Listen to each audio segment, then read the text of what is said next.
ठीक आहे. आणि दुसरी चावी कुठे आहे? दुसरी चावी कुठे आहे?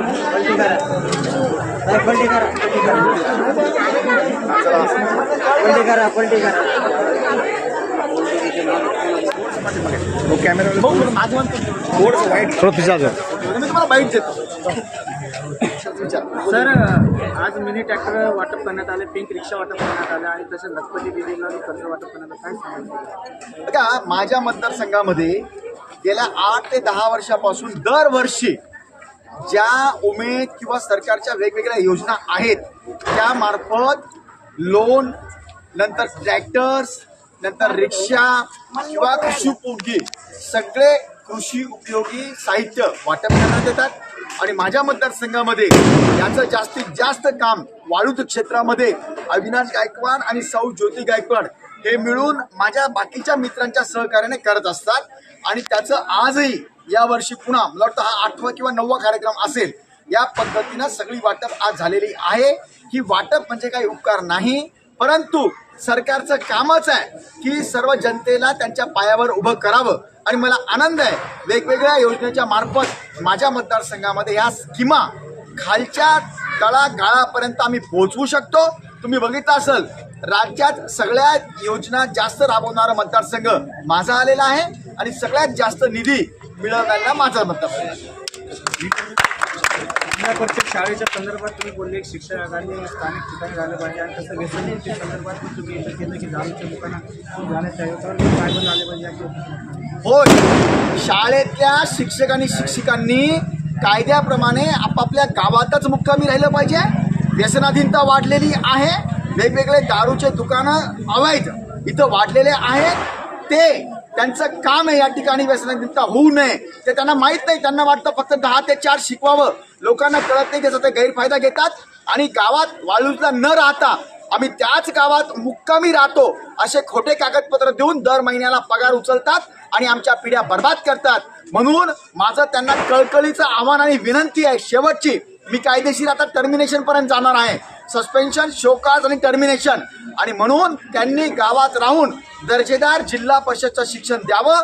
जरी कायद्यात नसलं तरी त्यांनी स्वतःचे नातेवाईक, स्वतःचे मुलं जिल्हा परिषदच्या शाळेतच त्यांनी टाकावे ही मी त्यांना विनंती करतो. आणि आमच्या पिढ्या बर्बाद होण्यापासून वाचवण्याकरता आम्ही जी शिक्षण व्यवस्था सुरू केलेली आहे त्याला त्यांनी साथ द्यावी, विनाकारणचं लोकांचा रोष ओढवून घेऊ नये.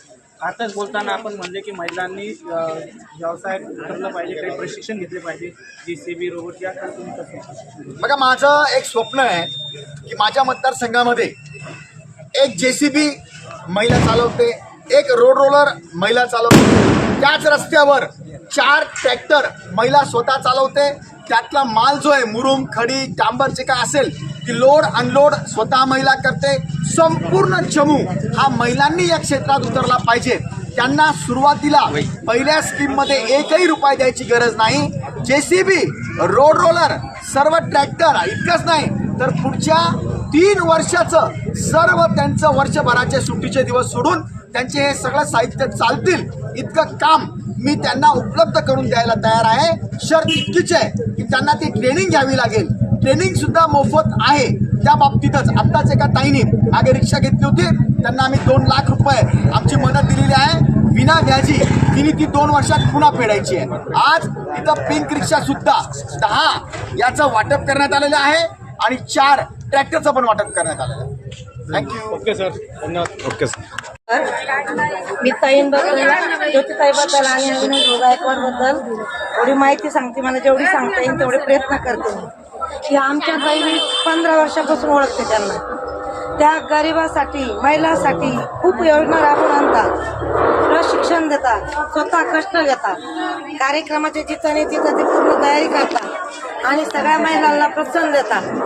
सगळ्यांना गरजवंतांना कोणाला काही याची गरज पडली तरी वेळेवर काम सुखाला. माझ्या मुलीवर एक अनुभव आला होता, असाच ॲक्सिडेंट झाला होता. त्यांनी पूर्ण घाटीला येऊन दोघं नवरा बायकोनं पूर्ण ट्रीटमेंट होईपर्यंत तिथं त्यांना सुखरूप घरी आणलं, पूर्ण ट्रीटमेंट घेतली. आता प्रत्येकाच्या सुखादुखात, पैशात सगळ्यापर्यंत ते गरज पूर्ण करतात. असे ते दोघं खूप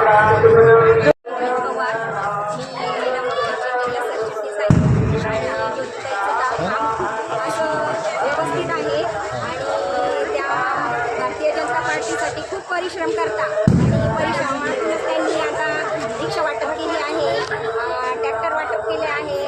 प्रत्येक गोरगरिबांना